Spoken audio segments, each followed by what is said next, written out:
Al-Qaeda మరోసారి తన ఉనికిని చాటుకునేందుకు ఓ భీకర ప్రయత్నంలో భాగంగా అమెరికా అధ్యక్షుడు డొనాల్డ్ ట్రంప్ను హత్య చేస్తామంటూ ఓ లేఖతో పాటు దాదాపు 30 నిమిషాల నిడివితో ఒక వీడియోను విడుదల చేసింది. ఈ వీడియోను అల్-ఖైదా యొక్క యమన్ శాఖ అయిన al-Qaeda in the Arabian peninsula నాయకుడు సాద్ బిన్ అతేఫ్ అల్ అవలాకి విడుదల చేశాడు. ఈ వీడియోలో అతడు గాజాలో ఇజ్రాయిల్ హమాస్ యుద్ధానికి ప్రతీకారంగా దాడులు చేయాలని పిలుపునిచ్చాడు. అమెరికాలోని 4.5 మిలియన్ల ముస్లింలను ఉద్దేశించి ఇన్ఫిడెల్ అమెరికన్లను చంపడంలో ఎవరినీ సంప్రదించాల్సిన అవసరం లేదంటూ జిహాద్కు పిలుపునిచ్చాడు.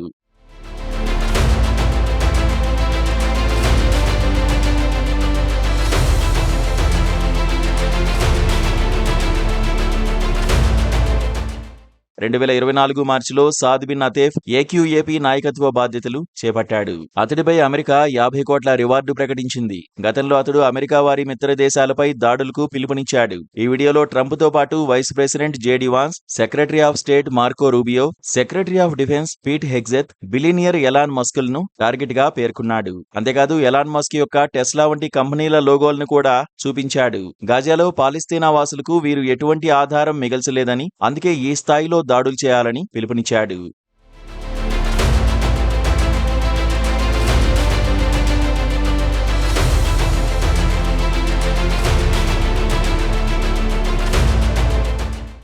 గతంలో అల్లావులాకి అమెరికాలో యూదులపై జరిగిన దాడులను పొగుడుతూ మాట్లాడాడు. వారికి ఎక్కడా సురక్షిత ప్రదేశమంటూ లేకుండా చేయాలన్నాడు. అల్-ఖైదా అరేబియన్ పెనిన్సులా సంస్థ యెమెన్ కేంద్రంగా పనిచేస్తోంది. గతంలో ఇది సౌదీ, యెమెన్లో వేరువేరుగా పనిచేసేది. అల్-ఖైదా వ్యవస్థాపకుడు ఒసామా బిన్ లాడెన్ మరణం తర్వాత అత్యంత ప్రమాదకర గ్రూప్ గా అల్-ఖైదా అరేబియన్ పెనిన్సులా అవతరించింది. ఈ బెదిరింపులు అమెరికా, ఇజ్రాయిల్ మిత్రదేశాల భద్రతపై తీవ్ర ఆందోళన కలిగిస్తున్నాయి. అమెరికా ఇప్పటికే సౌద్ బిన్ అతేఫ్ ను టార్గెట్ చేస్తూ కఠిన చర్యలు తీసుకుంటోంది.